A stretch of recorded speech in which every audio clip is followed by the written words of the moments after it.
Assalamualaikum warahmatullahi wabarakatuh. Kami ucapkan terima kasih kepada moderator karena telah memberikan waktunya untuk kami mempresentasikan makalah yang berjudul Filsafat Jiwa Ibnu Tufail. Kami dari kelompok 4 yang beranggotakan saya sendiri, yaitu Arinda Febiola, Elviana Nurfadila, Mawaddah, dan Raudatul Medina.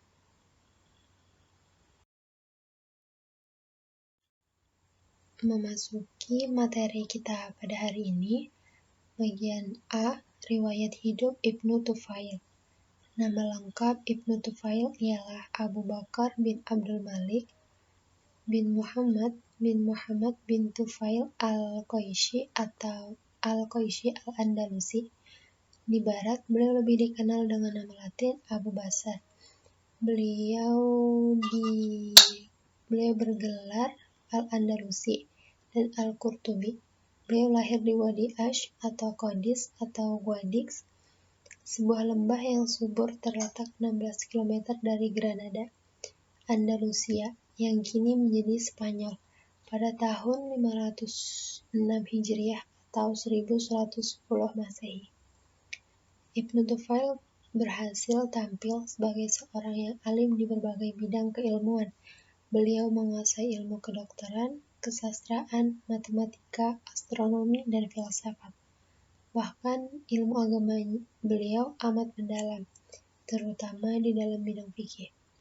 Tak heran beliau dianggap sebagai salah seorang intelektual paling terkemuka pada zamannya. Bahkan namanya dapat disejajarkan dengan Ibnu Rushd, Ibnu Sina, dan sebagainya.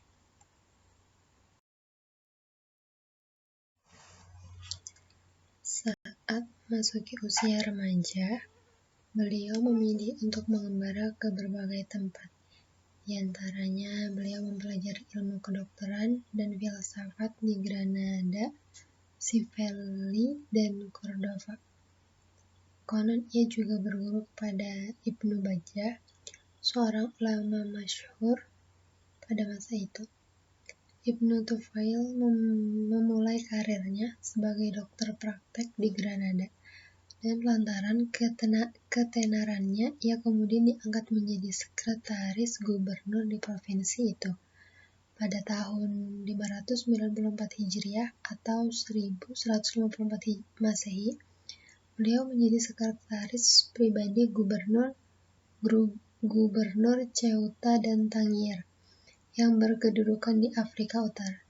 Akhirnya, beliau menduduki jabatan dokter tinggi dan menjadi qadhi di pengadilan, serta wazir Khalifah Muwahhid Abu Ya'qub Yusuf, memerintah tahun 558 sampai 580 Hijriah atau 1163 sampai 1184 Masehi. Beliau menjadi dokter pribadi khalifah ini selama 22 tahun.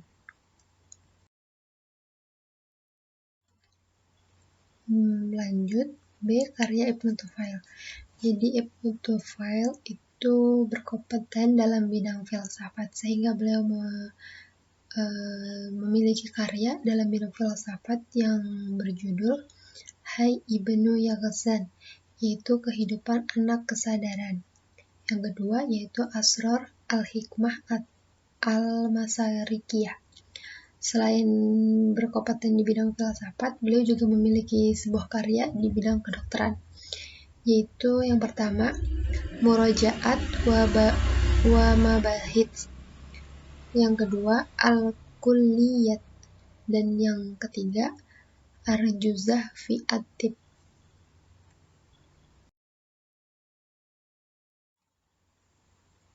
C. Pemikiran-pemikiran Ibnu Tufail.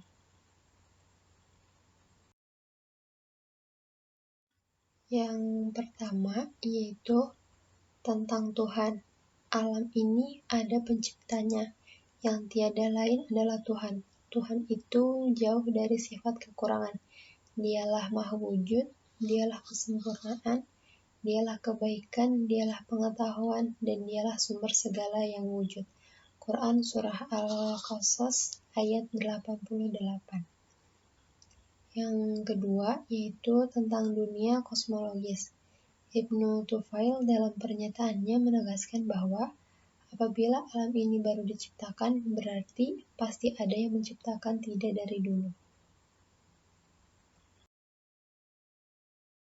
Tentang akal dan wahyu, apa yang diperintahkan oleh syariat Islam dan apa yang diketahui oleh akal sehat dengan sendirinya berupa kebenaran, kebaikan, dan keindahan dapat bertemu dalam satu titik tanpa diperselisihkan lagi. Dengan kata lain, hakikat kebenaran yang dilakukan oleh filsafat sejalan dengan apa yang ada di dalam wahyu. Yang keempat, tentang epistemologi. Ibnu Tufail mengatakan bahwa ma'rifat itu dimulai dengan panca indera, yakni dengan pengamatan dan perbandingan terhadap hal-hal indrawi. Adapun tentang hal yang bersifat metafisis, maka orang dapat mengetahuinya dengan akal dan intuisi. Karena itu, Ibnu Tufail menunjukkan dua jalan untuk sampai kepada objek pengetahuan tentang Tuhan. Jalan pertama adalah wahyu, seperti ditempuh oleh asal, dan jalan kedua adalah filsafat, semisal yang dilakukan Hay.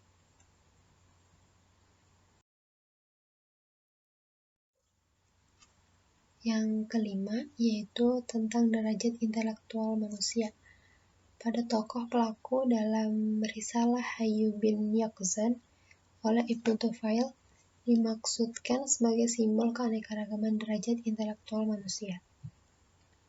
Mereka terbagi dalam 3 kelompok utama, yaitu yang pertama, filosof, yang dalam cerita itu diperankan oleh Hayyu bin Yaqzan yang memperoleh kebenaran dari perenungan atas realitas alam. Yang kedua, agamawan, yang dalam cerita diperankan oleh Asal yang berpegang dengan wahyu dalam beragama. Yang ketiga, yaitu masyarakat awam, yang dalam cerita diperankan oleh Salman dan masyarakat. Mereka dalam beragama hanya berdasarkan tradisi dan taklid, serta menerima agama hanya dalam bentuk zahirnya saja. Mungkin cukup sekian dari kami. Kurang lebihnya mohon maaf dan terima kasih. Wassalamualaikum warahmatullahi wabarakatuh.